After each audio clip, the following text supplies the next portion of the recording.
female judge in Westchester County history. And following the year, and by the way, very distinguished, had an unbelievable distinguished career.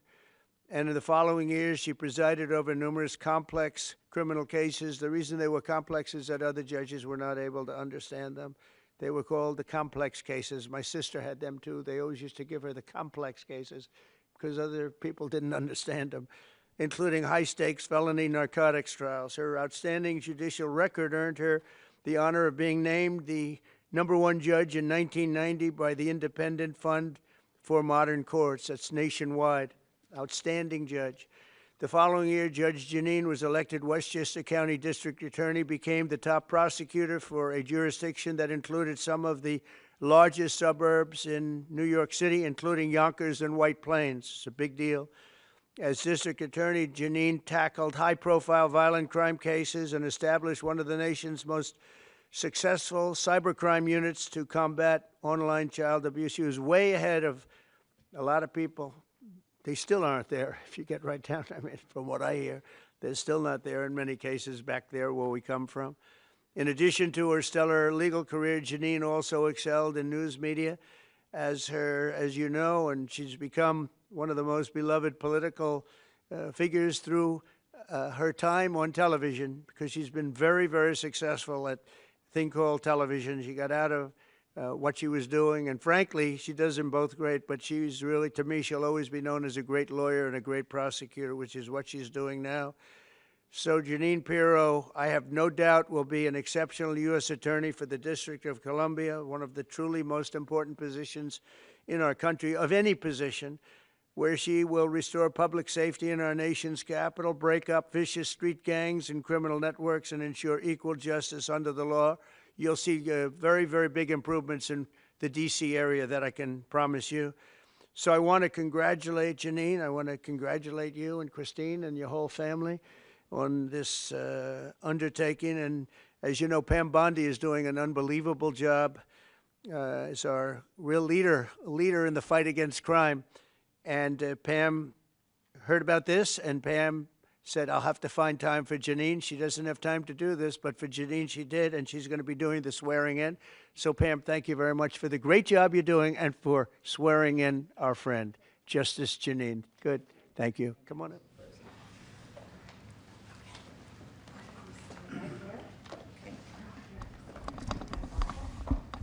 Oh, you're there.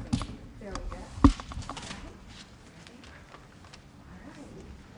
I do solemnly swear I, Janine Pirro, do solemnly swear that I will support and defend the Constitution of the United States that I will support and defend the Constitution of the United States against all enemies, foreign and domestic, against all enemies, foreign and domestic, and that I will bear true faith and allegiance to the same, and that I will bear true faith and allegiance to the same, and that I take this obligation freely, and that I take this obligation freely without any mental reservation without any mental reservation or purpose of evasion, or purpose of evasion, and that I will well and faithfully and that I will well and faithfully discharge the duties of the office upon which I am about to enter. Upon which I am about to enter. So help me God. So help me God. Congratulations. Thank you.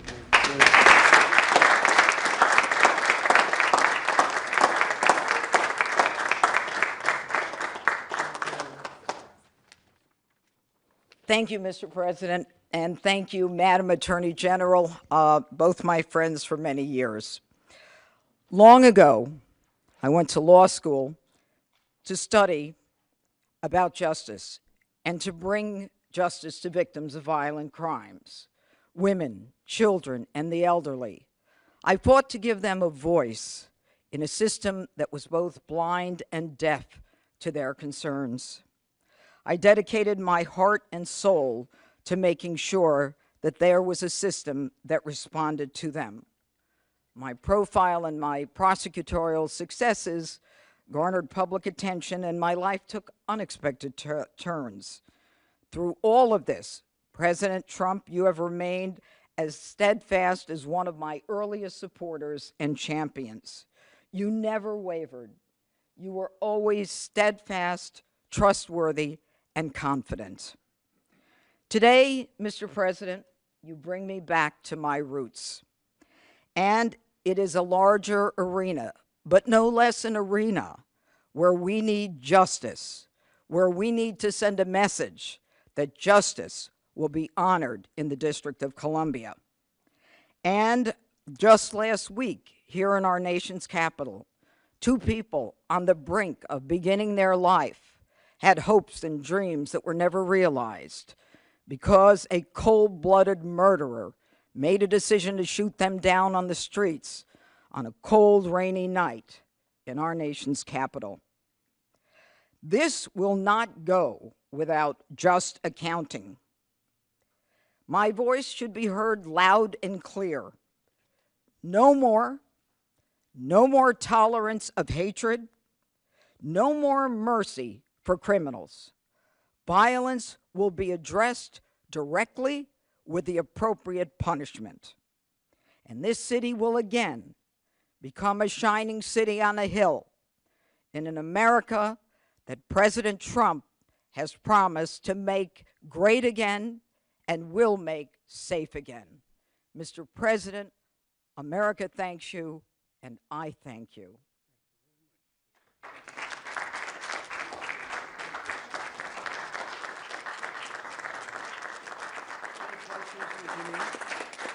Any questions? Oh boy. You just want to talk to him, I get it. She's going to be fantastic. Thank you very much. Thank you. Really, Thank you. there's no question, because there's no doubt. We have no doubt you're going to be fantastic. Thank you, Mr. President. Mr. President, on Russia. Mr. President, on Russia. Mr. President. On Russia, Mr. President. Please. Do you believe the Russians are being disrespectful when they say that your criticisms of Putin are simply an emotional response? And do you still believe that Putin actually wants to end the war? I can't tell you that, but I'll let you know in about 2 weeks. Within 2 weeks, we're going to find out very soon. We're going to find out whether or not he's tapping us along or not. And if he is, we'll respond a little bit differently. But it'll take about a week and a half, 2 weeks. We have Mr. Witkoff is here, who's doing a phenomenal job, is dealing with them very strongly right now. They seem to want to do something, but until the document is signed, I can't tell you. Nobody can.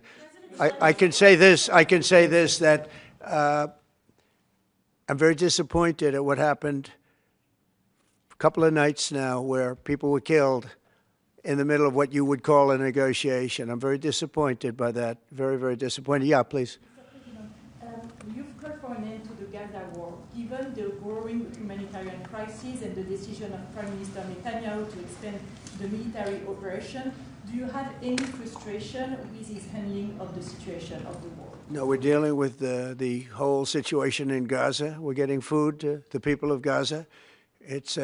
It's been a very nasty situation, very nasty fight. October 7th was a very nasty day, the worst that I think I've ever seen. It was a horrible day, and people aren't going to forget that either. So we'll see how that all works out. And Steve, would you want to say a couple of words about Gaza, because you just have some information? Steve Witkoff, do you want to come up for a second? You might give them a little bit of information as to what's happening with Gaza and also Israel. We're having some very good talks with Iran. We'll find out whether that means anything, but we're having good talks. Congratulations. Well, hi everybody.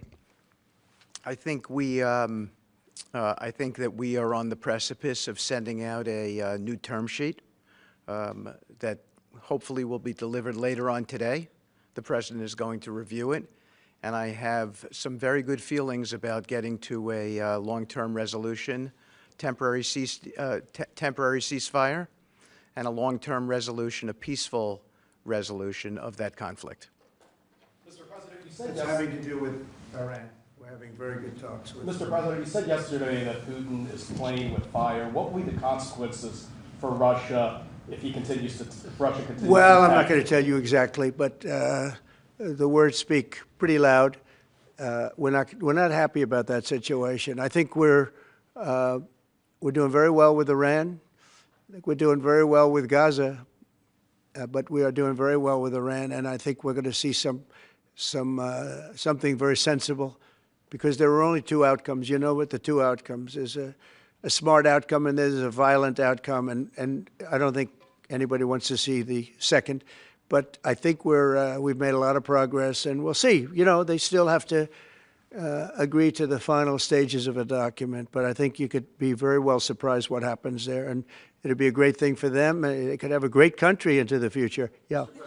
Mr. President, Elon Musk in a television interview criticized the one big, beautiful bill, saying he was disappointed it didn't cut enough, essentially, that it undercut the DOGE efforts. What's your reaction to that? Well, the reaction's a lot of things. Number one, we have to get a lot of votes. We can't be cutting. You know, we need to get a lot of support, and we have a lot of support.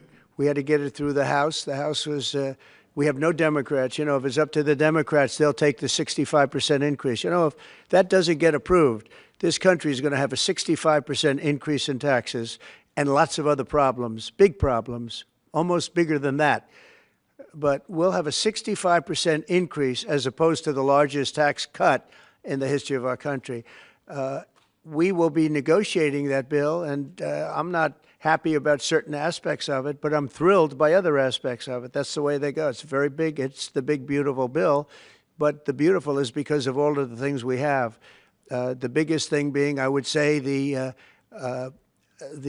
level of tax cutting that we're going to be doing. We're going to make people really be able to. We'll have the lowest tax rate we've ever had in the history of our country, and tremendous amounts of benefit are going to the middle-income people of our country, low and middle-income people of our country.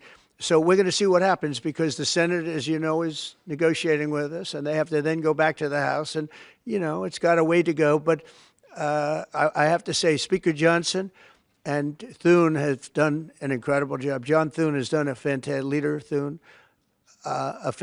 job, and they're working together with me and others. And I think we have an amazing, if we pull this off, remember, we have 0 Democrat votes because they're bad people. There's something wrong with them. You know, they'll let people pour into our country. Single biggest problem is we had 21 million people pour into our country, probably higher than that. And they're people that weren't supposed to be here. And many of those people are bad. Murderers, drug dealers, the mentally insane.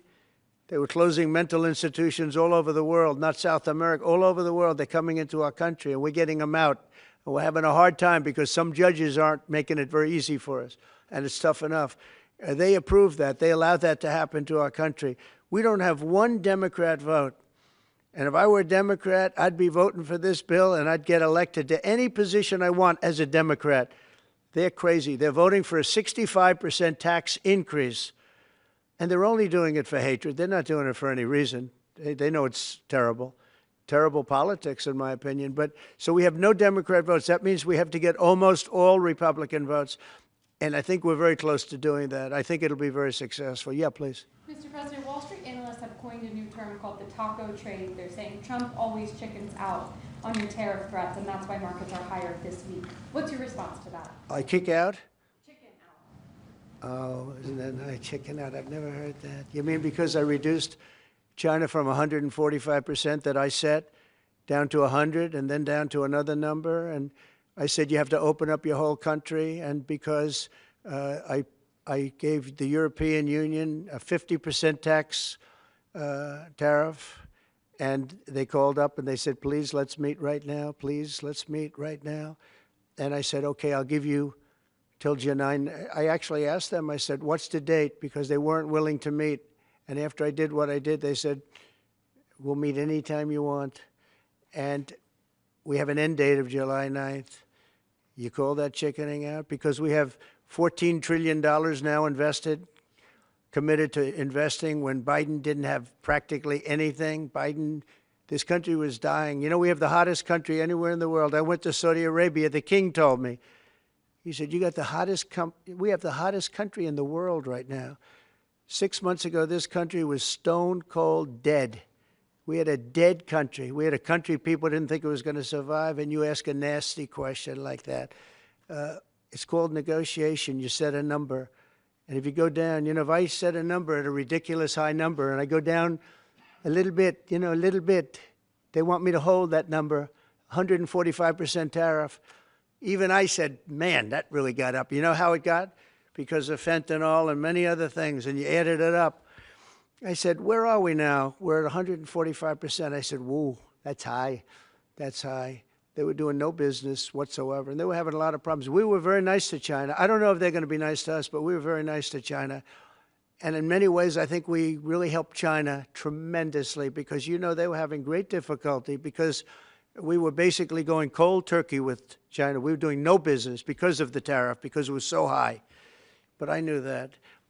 But don't ever say what you said. That's a nasty question. Go ahead. Mr. President, To me, that's the nastiest question. Mr. President, Wait a minute. Wait. Go ahead, please.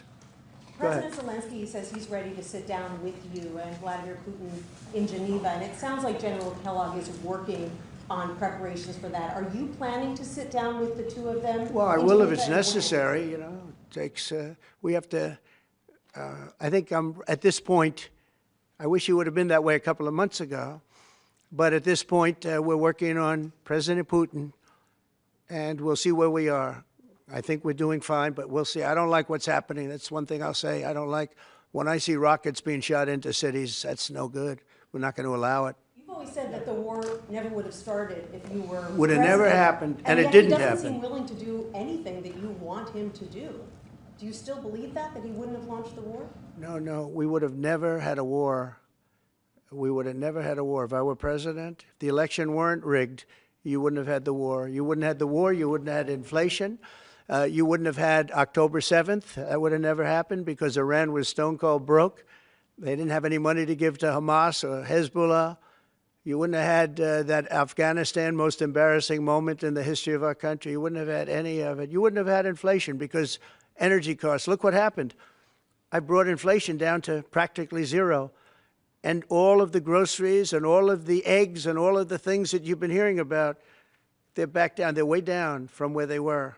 I did something in 4 months that nobody's seen. And I have to say, in 4 months, and I said it before, and everyone's talking about it all over the world, we've got the hottest country anywhere in the world right now. We're the only country anybody's even talking about. All right, please go ahead. What stopped you from imposing new sanctions on Russia? Only the fact that if I think I'm close to getting a deal, I don't want to screw it up by doing that.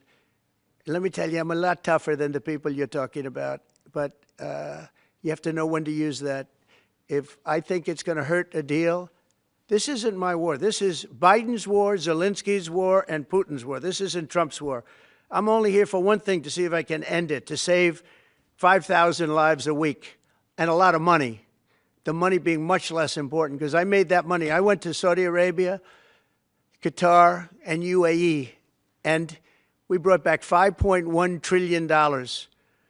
So I made that money in about 2 hours, the money that we're talking about, but it's still think of it, $300 billion we've spent with no checks, no balances. They just send cash. You can imagine what's happened to that money. I never saw anything like it in my life, but I'm more interested because I picked up $5.1 trillion and, by the way, got a beautiful, big, magnificent, free airplane for the United States Air Force, okay? Very proud of that, too. They tried to say, oh, it's Trump's airplane. Oh, yeah, sure. It's too big. Frankly, it's too big, much too big. When can we expect that to be the Air Force One? Well, it's here already. Yeah. It's in the country. It's being refitted for military standard.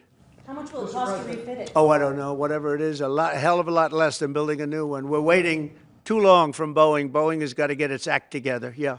Sir, on Nippon Steel, this arrangement that was just announced in the Yeah. golden share, is that an arrangement you would consider for TikTok as well?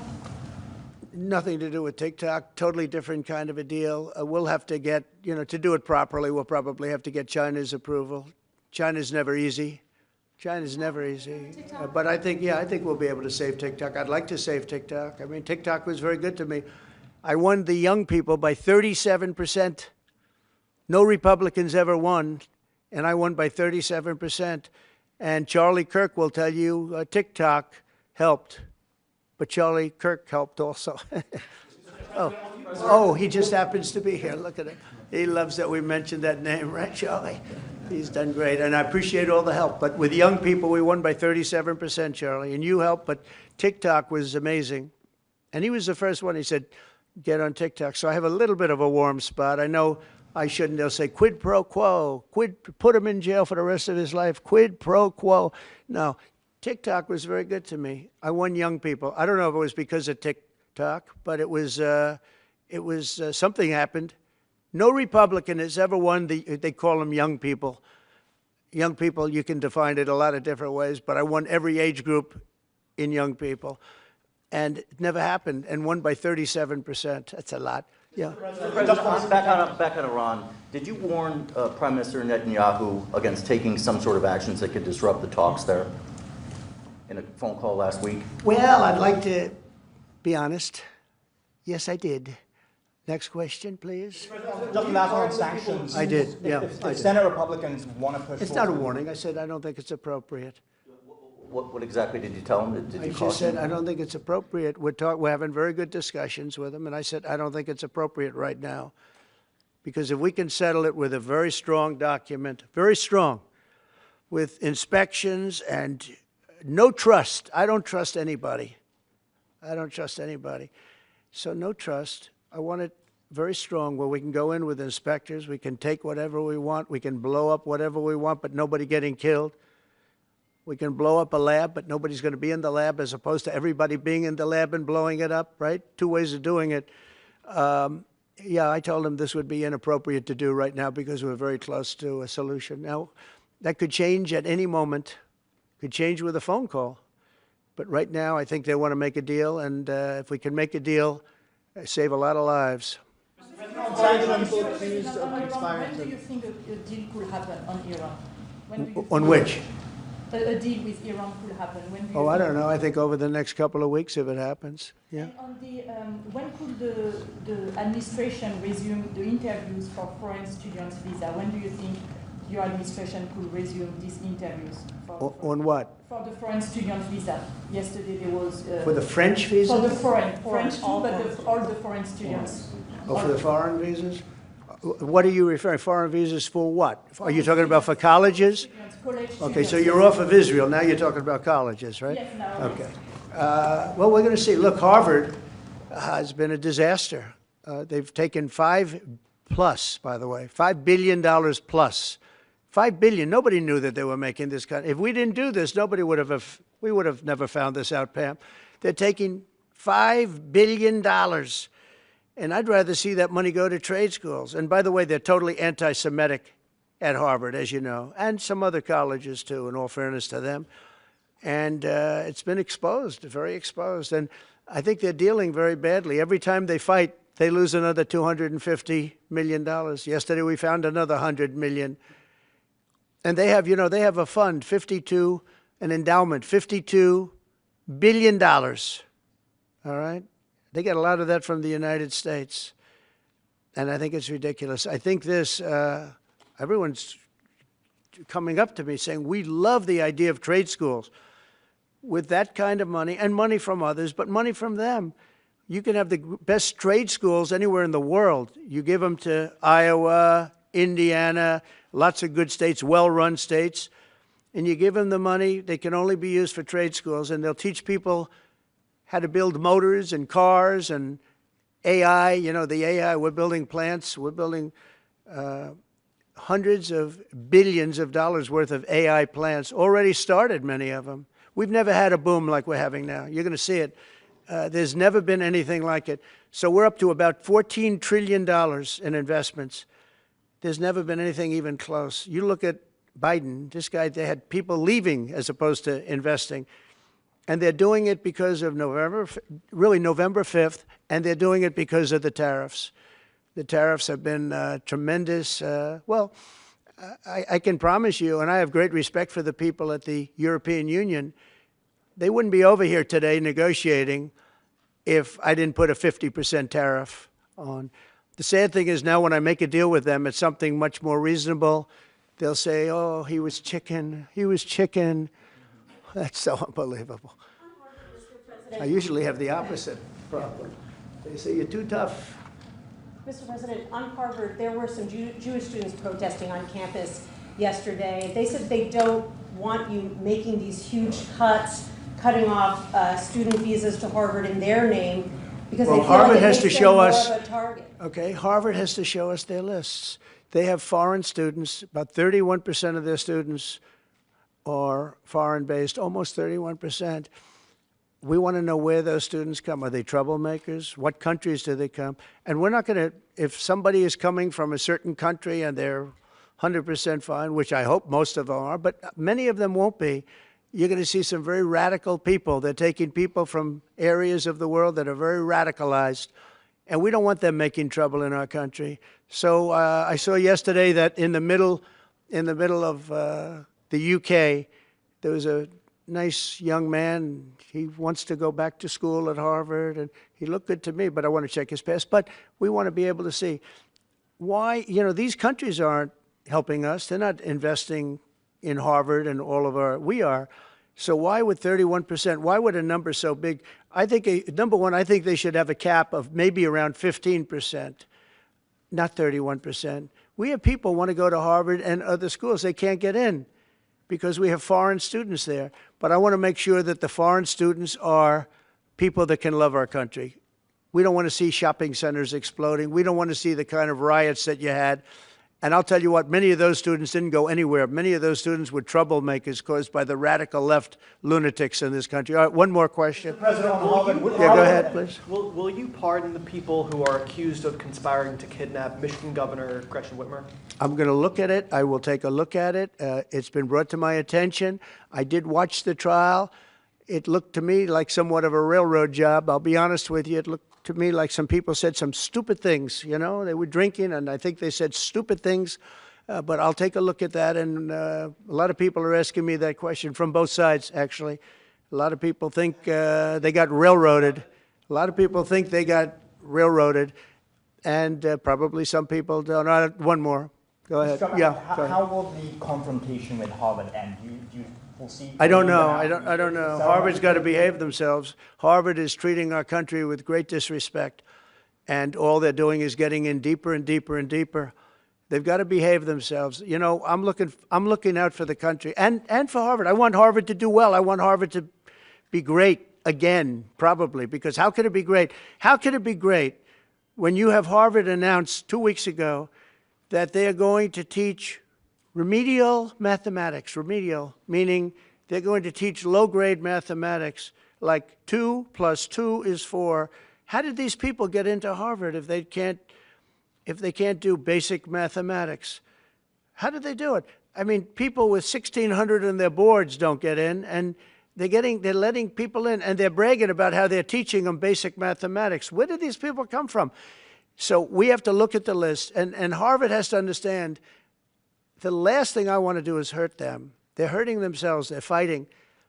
Columbia has been really, they were very, very bad what they've done. They're very anti-Semitic and lots of other things. But they're working with us on finding a solution. And, they're taking off that hot seat.